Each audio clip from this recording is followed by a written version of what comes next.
On la connaît avec le patronyme Gildas, mais Maryse a écrit un autre chapitre dans sa vie sentimentale avant les années 1980.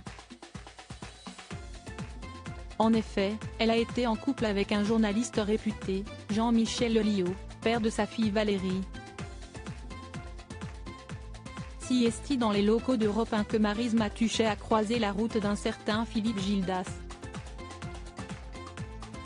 Une grande histoire d'amour qui va durer des années 1980 jusqu'à la disparition de la star du pape en 2018. Ce 22 juin 2023, elle fête donc sans l'homme de sa vie un nouvel anniversaire, celui de ses 82 ans. Cependant, avant le patron de Nulle part ailleurs, l'animatrice radio qu'elle a été avait connu une autre relation, qui va donner naissance à sa fille, Valérie, celle avec Jean-Michel Lelio, journaliste sportif mais également rédacteur en chef du JT du week-end de TF1.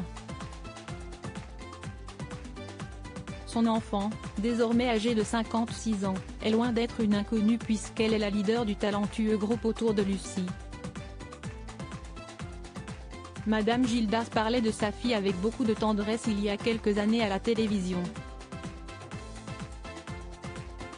Sur le plateau d'On n'est pas couché en 2007, Maryse Gildas avait, à la demande de Laurent Ruquier, parlé de sa fille devant les téléspectateurs. La tendresse dans sa belle voix se ressent lorsqu'elle aborde la carrière musicale de son enfant, né de son ancien couple avec le journaliste Jean-Michel Lelio. Elle m'a demandé une guitare à 20 ans, elle grattait toute seule. Elle a monté un groupe qui s'appelle Autour de Lucie et maintenant, elle chante en solo. Elle est auteur-compositeur même.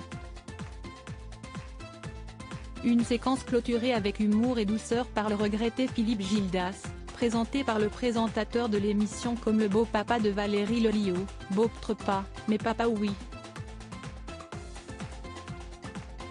Sa belle-fille avait d'ailleurs interprété un de ses titres sur le plateau de Nulle part ailleurs. Autour de Valérie c'est en 1993 que Valérie Lelio forme le groupe Autour de Lucie avec le bassiste Fabrice Dumont et le guitariste Olivier Durand.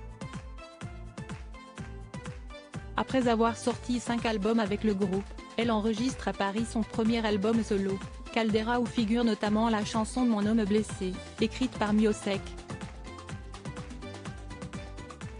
L'artiste a aussi collaboré avec J.J. Johansson dans l'album Tattoo ou encore avec Ben et Jason, pour le titre Another Stupid Song, 10 Songs About You.